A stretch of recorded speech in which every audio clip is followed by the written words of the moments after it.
Welcome to AP power news. ఇక్కడ మీ media మిత్రులు పిలిచారు, ఎలక్షన్ ఎలాగుందని. నేను క్యాండిడేట్ని. ఇక్కడ 235 బూత్ లో మా ఫాదరు, నా బ్రదరు, నా సిస్టరు, 22 మంది ఫ్యామిలీ మెంబర్ రిలేటివ్స్ ఓట్లు వేశారు.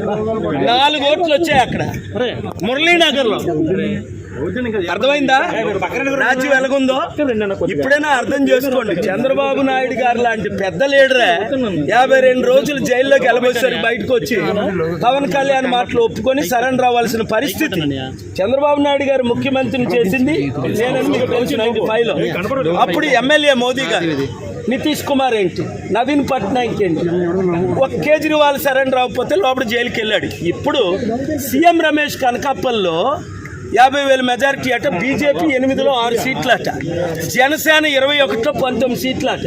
ఇంకెందుకు ఎలక్షన్? ఇప్పుడే నేను కలెక్టర్ గారితో సంతకం తీసుకొని వచ్చాను. ఆయన పెట్టనంటే గొడవ పెట్టుకొని మీరు ఎక్నాలజ్మెంట్ తీసుకోండి అని. ఇదిగోండి సంతకం.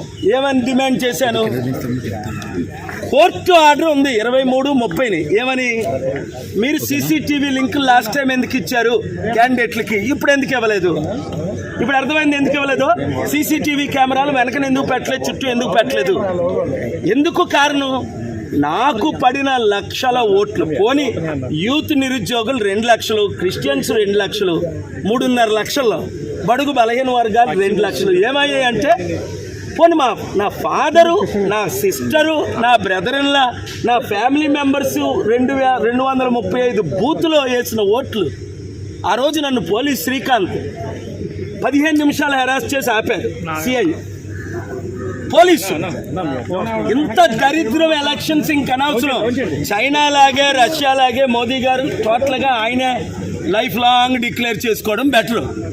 ప్రైమ్ మినిస్టర్గా, ప్రెసిడెంట్గా ఇంక ఎలక్షన్స్ అని పాటించని అవసరం లేదు. ఆర్ఓ గారు సంతకం పెట్టారు, గాజువాక ఆర్ఓ గారు సంతకం పెట్టారు. నేనేం కోరాను? బూత్లో ఒక్కొక్క దగ్గర ఓటే పడలేదు నాకు. అది కూడా గాజువాక స్టీల్ ప్లాంట్ అమ్మకాన్ని ఆపాను. 2,34,000 మేము లీడ్లో ఉన్నామని ఈవెన్ ఆఫీసర్స్ కూడా చెప్పారు. అక్కడ 1, 2, 3, 8 ప్లేసుల్లో 0. ఆ కాంగ్రెస్ క్యాండిడేట్ ఆశ్చర్యపోతున్నాడు, సార్ మీకేంటి ఎలగోట్లు వస్తున్నాయని. ఎందుకంటే మీరే లీడ్లో ఉన్నారు, మీకు భరత్కే ఫైట్, టీడీపీకి వైసీపీ పక్కన పెట్టేయండి అని. అలాంటిది ఇంక ఎలక్షన్స్ ఎందుకు? అందుకనే బాయ్కట్ చేసాం, బయటకు వచ్చాం, కౌంటింగ్ ఆపమన్నాను, పోలింగ్ రీపోలింగ్ పెట్టమన్నాను. Honourable high court already case pending ఉంది. June 6 hearing. అక్కడ నేను ఫ్యాక్ట్స్ ప్రజెంట్ చేస్తాను. వెబ్ లింక్ ఎందుకు ఇవ్వలేదు మాకు తెలిసిపోద్దని. మొత్తం ఈవీఎంస్ రిప్లేస్ అయ్యాయి. చైనా రష్యన్ చిప్ ఉందని. ఇక్కడ పెద్ద క్యాండిడేట్ ఎవరైతే లీడ్లో ఉన్నారో ఆయన నెంబర్ 2 చెప్పారు, పేరు చెప్పను. కానీ ఇప్పుడు ఇంకెందుకు ఎలక్షన్స్? అయితే మోదీకి సరెండర్ అయితే, నేను మొన్నే చెప్పాను కదా, 300తో మళ్ళీ మోదీ ప్రైమ్ మినిస్టర్ అవుతారు. ఎలాగవుతారో చెప్తానన్నాను. 200 అరౌండ్ ఇండియా వస్తుందని నేను చెప్పినట్టే జరుగుతున్నాయి. ఇక్కడ కూటమికి మాత్రం ఇంత ఘోరంగా ఓట్లు ఏం చేసుకుంటారు, ఈవీఎం రిప్లేస్ చేస్తారని ఊహించలేదు. మునుగోడులాగా మాకు ఇక్కడ ఓట్లు. నేను పుట్టినూరు, పెరుగునూరు, 1000 కోట్లు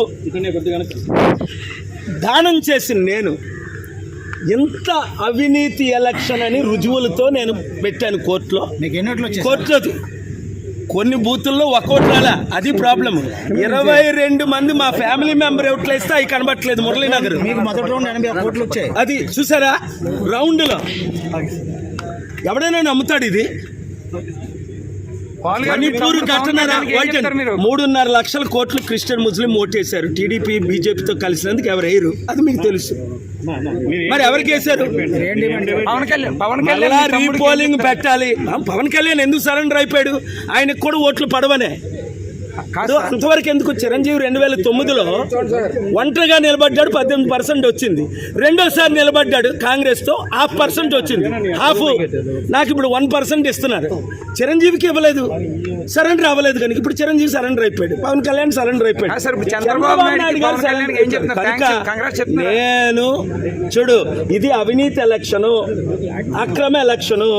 పోలింగ్ వెంటనే ఆపాలి, రీపోలింగ్ చేయాలి, రీకండక్ట్ చేయాలి విశాఖపట్నం. చెప్తున్నాను. మేము కోర్టుకి వెళ్తాం. మీరు కోర్టులో న్యాయం జరుగుతుందని ఇప్పటి వరకు జరుగుతుంది, న్యాయం జరుగుతుందని ఆశిస్తున్నాను. Please subscribe our channel AP Power News.